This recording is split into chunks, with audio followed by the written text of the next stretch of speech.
honored ministers, senior government officials, Mr. Athanasios Savaki, President of the Federation of Industries of Northern Greece, Mr. Simeon Samokos, innovator and creator of the famed Delphi Forum, distinguished ambassadors, ladies and gentlemen. It's indeed my pleasure to be here participating in the third Thessaloniki Summit today. The reason for my presence here, I guess, is, well, to talk about India, but also to tell you what we would bring to the Thessaloniki International Fair 2019 as the honored country. Talking about India is actually talking about a continent. 1.3 billion people, the 6th largest economy in the world, 22 official languages, Hindi and English also as two of them. All the religions of the world exist in my country. The 2nd largest Muslim population lives in India. Enormous cultural, linguistic, religious and ethnic diversities, and yet we are democratic and successful at that. India proves that democracies can be successful, provided there are some conditions. I'll give you a very quick snapshot of India and portray to you how we project to exhibit, to demonstrate India's richness or India's buoyancy in different sectors next year at TIFF 2019.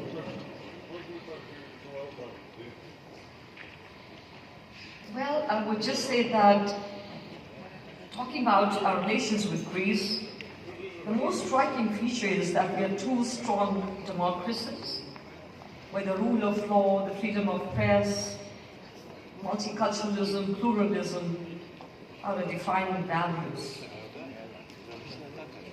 And we are ancient civilizations, and yet modern nations. Well, India has today become synonymous with IT and ICT, and that's in fact our calling card.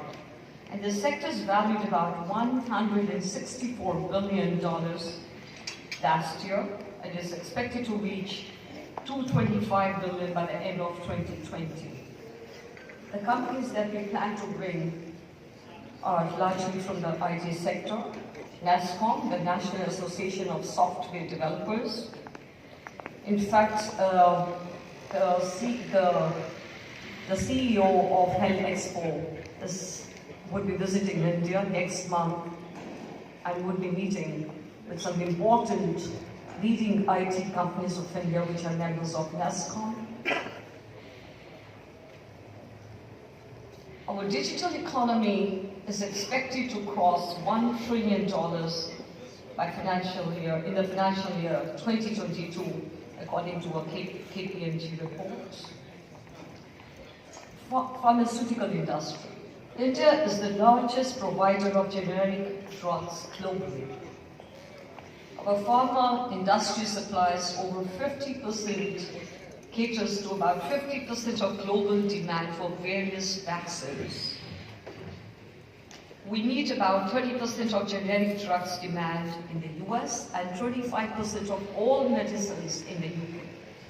And currently about 80% of the antiretrovirals globally are supplied by the Indian pharmaceutical industry. In fact, Indian pharmaceutical industry, through its good quality and inexpensive generic medicines, has contributed hugely in an enormous way to the world health sector. The poor people who cannot afford life-saving drugs, particularly these antiretrovirals for AIDS, they all have survived because of the Indian generic drugs. In fact, a couple of leading Greek pharmaceutical companies are producing medicines in India and also have their laboratories there. pharma sector is valued at about $33 billion last year, that was the value. And our exports were about $18 billion last year. Health sector as well is one of the largest sectors, both in terms of revenue and employment. And that includes hospitals, medical devices, outsourcing, clinical trials, telemedicine, etc. And medical tourism, which Greece is also set to give a push to, is at present $3 billion, but it's expanding exponentially and is expected to be $6 billion in a couple of years. Now, another sector in which perhaps I think the Greek society doesn't know much about is a hugely successful space program. It's an indigenously developed program, and we are among a group of select countries which has launched its own lunar spacecraft in 2008. It operated for about 312 days. We launched our Mars orbiter mission in 2013. And the calling card of India is high quality, inexpensive, and durability. When we launched our Mars orbiter in 2013, it was indigenously built and only cost us $68 million. In the same year, the US, which had been sending Mars missions for quite a number of years, sent its, which was $680 million. And that's the price differential. And all these, the Mars orbiter, it was built in our various labs, in the labs of India. Well, we also launched 104 satellites in a single mission last year, and 101 satellites launched at one time out of 104 are all foreign satellites. About 49 of them are from the US and from many other countries. And that's one area we would like to work with Greece and cooperate and build a successful program bilaterally. Talking about technology, I may also mention that India's first indigenously developed nuclear submarine just finished its first round of deterrence a few days back. It's called INS Arihant. It's basically to tell you that a country which just became independent in 1947 was completely dependent even for food supplies on its ex-colonizer and other countries. And today we produce from small things to spacecraft and Mars orbiters. And energy. We are the fifth largest producer of energy in the world.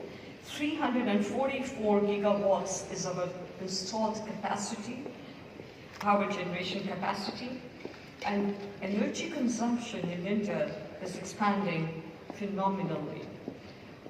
Our share of global energy demand from 5% today is expected to increase to 11% globally by 2040. The Reliance, just to give you an example, the Reliance Industries Limited,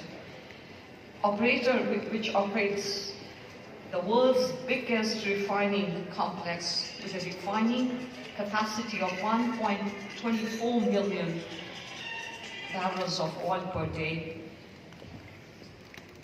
It's in India. And what's its implications are for Greece? India, the second largest importer of crude oil in the world, uses in Greek tankers, LNG carriers, and increasingly so. So as our demand for energy multiplies, that means more business for Greece, and that's one area where we can cooperate in a more meaningful manner. And also India has the second largest seafarers in the world, which are used extensively by Greek ship owners. We are also poised to emerge as the world's third largest aviation market by 2024. Unfortunately, we do not have any direct flights between Greece and India, but that's one project on the table, needs to be negotiated. Under our Prime Minister Modi's government, we have a number of projects to fast forward India's development, from digital India to startup India. One such program is called Sagarmala, and under that project, we will be building new ports, modernizing old ones, developing inland waterways and hinterlands. And that will transform the maritime logistics infrastructure in the country. And that means this will be more productive and more beneficial to Greek ship owners. I may also mention that at times people talk about India's bureaucracy. Yes, we're a huge country with a huge bureaucracy, but our bureaucracy is marching forward today. The rules have become, bureaucratic rules have been softened. And I think we are responding to our ruling government's emphasis on flexibility and on marching ahead with the rest of the world, the progressive countries. May I mention that on the Ease of Doing Business Index of the World Bank, India jumped 23 positions this year. It jumped